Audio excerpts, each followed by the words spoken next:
क्या आपको भी लगता है कि आपके पेरेंट्स टॉक्सिक हैं? तो सबसे पहले समझिए कि टॉक्सिक पेरेंटिंग होती क्या है। सिर्फ पीटने वाले पेरेंट्स या चिल्लाने वाले पेरेंट्स ही टॉक्सिक नहीं होते हैं। कंट्रोल करने वाले पेरेंट्स को बेसिकली टॉक्सिक कहा जाता है, जो बहुत ज़्यादा आपके ऊपर हावी रहते हैं और आपके डिसीजंस को इन्फ्लुएंस करते हैं। हर जगह पे आपको अपने से कोई फैसला नहीं लेने देते हैं। मेरा एक फ्रेंड है जो मेरी एज का होगा, उसकी लाइफ बहुत ज़्यादा प्रॉब्लम में है इस वक्त। उसकी मैरिड लाइफ ख़राब हो चुकी है, उसके छोटे छोटे डिसीजंस लाइफ के इतने ख़राब हो चुके हैं, उसका ब्रेन ठीक से काम नहीं करता, सिर्फ उसके फादर के कंट्रोलिंग बिहेवियर की वजह से। वो उसको बचपन से आज तक उसकी पसंद के कपड़े नहीं पहनने दिए, उन्होंने उसकी पसंद का कुछ खाने नहीं दिया, हर चीज़ में अपना डिसीजन थोपते थे। वो कौन सी फील्ड में जाना चाहता है, कॉमर्स लेगा कि साइंस लेगा, वो भी वही डिसाइड करते थे।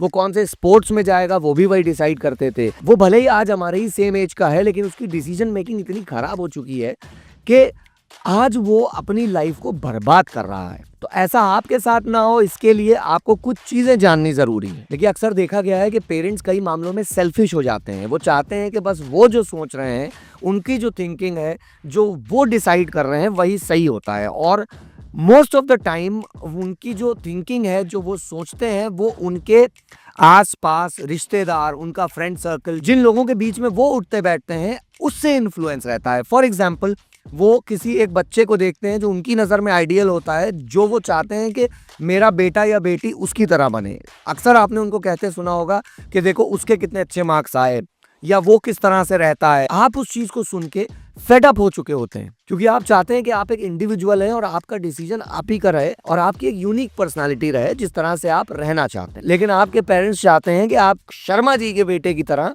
बन के दिखाइए। ये टॉपिक बहुत ज़्यादा अंडररेटेड है, लेकिन बहुत ज़्यादा इंपॉर्टेंट टॉपिक है। तो ऐसे पेरेंट्स के साथ किस तरह से डील करना है और ये इंपॉर्टेंट क्यों है? देखो भाई, अगर इस चीज़ को तुम इग्नोर करते रहोगे ना, तो फिर एक दिन ऐसा ही आएगा कि जब आपकी डिसीजन मेकिंग बहुत ज़्यादा खराब हो चुकी होगी, और मानो चाहे ना मानो, आपके पेरेंट्स ही आपकी सोच डेवलप करते हैं। और अगर उन्होंने अपनी सोच पूरी तरह से आपके अंदर डाल दिया, तो आपकी जो यूनिक आइडेंटिटी है, वो पूरी तरह से ख़त्म हो सकती है। हमारे पेरेंट्स का ये बिहेवियर कब स्टार्ट होना शुरू होता है?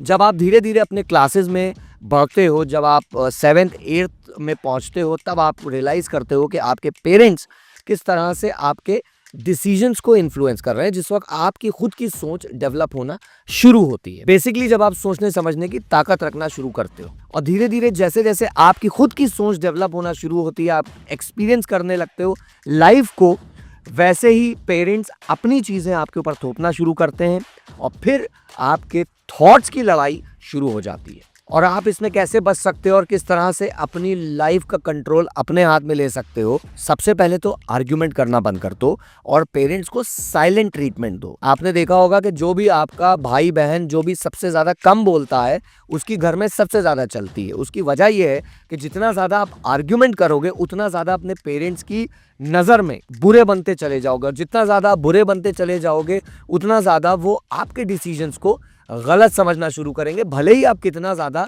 जेन्युइन और लॉजिकल बात कर रहे हो। जब आप आर्गुमेंट नहीं करोगे और साइलेंटली उनकी बात सुनोगे, तो उनको लगने लगेगा कि क्या उनसे कोई गलती तो नहीं हो गई कि ये इतना ज़्यादा चुप है इस चीज़ में। क्योंकि अगर आर्गुमेंट करोगे तो वो आर्गुमेंट टर्न आउट हो जाएगा हीटेड कॉन्वर्सेशन में, और हीटेड कॉन्वर्सेशन का मतलब है हार आपकी ही होनी है। रिवर्स साइकोलॉजी के बारे में सुना है? रिवर्स साइकोलॉजी का मतलब ये होता है कि किसी चीज़ को जो आप चाहते हो, उसके विपरीत बोलो। फॉर एग्जाम्पल, एक लड़का है जिसके फादर जिम करने के खिलाफ है। वो कहते हैं कि नहीं, पढ़ाई लिखाई करो, जिम मत करो, ये सिर्फ टाइम वेस्ट है। तो अगर आपको लगता है कि आप उनको नहीं आप आर्ग्यूमेंट में हरा पाओगे, तो फिर उनसे कुछ टाइम तक एग्री करना शुरू कर दो। जब आप एग्री करना शुरू करोगे, तो उनके डाउट आएगा कि यार ये एग्री कर रहा है, और आपके डिसीजन को तो वो हमेशा गलत समझते हैं। तो जब आपके डिसीजन को वो गलत समझना शुरू करेंगे, तो हो सकता है कि आपका जो एक्चुअल जो आप चाहते हो, उस चीज की तरफ वो थोड़ा सा इंक्लाइंड हो जाए। छोटी छोटी चीजों में अपने डिसीजंस लेके दिखाओ अपने पेरेंट्स को।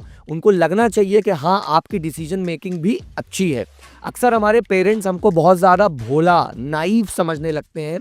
इस वजह से भी वो बहुत ज़्यादा हमारे डिसीजन को सही नहीं समझते हैं। उनको लगने लगता है कि यार ये तो दुनिया इसको बेवकूफ़ बना रही है, और मेरे बेटे के तो अकल नहीं है, मेरी बेटी तो बेवकूफ़ है। इस वजह से तो उनके दिमाग में ऐसी धारणा बन जाती है कि ये जो भी डिसाइड करेगी या करेगा, वो गलत हो सकता है। इस वजह से वो हमेशा डाउट में रहते हैं, आप जो सोच रहे हो वो गलत हो सकता है।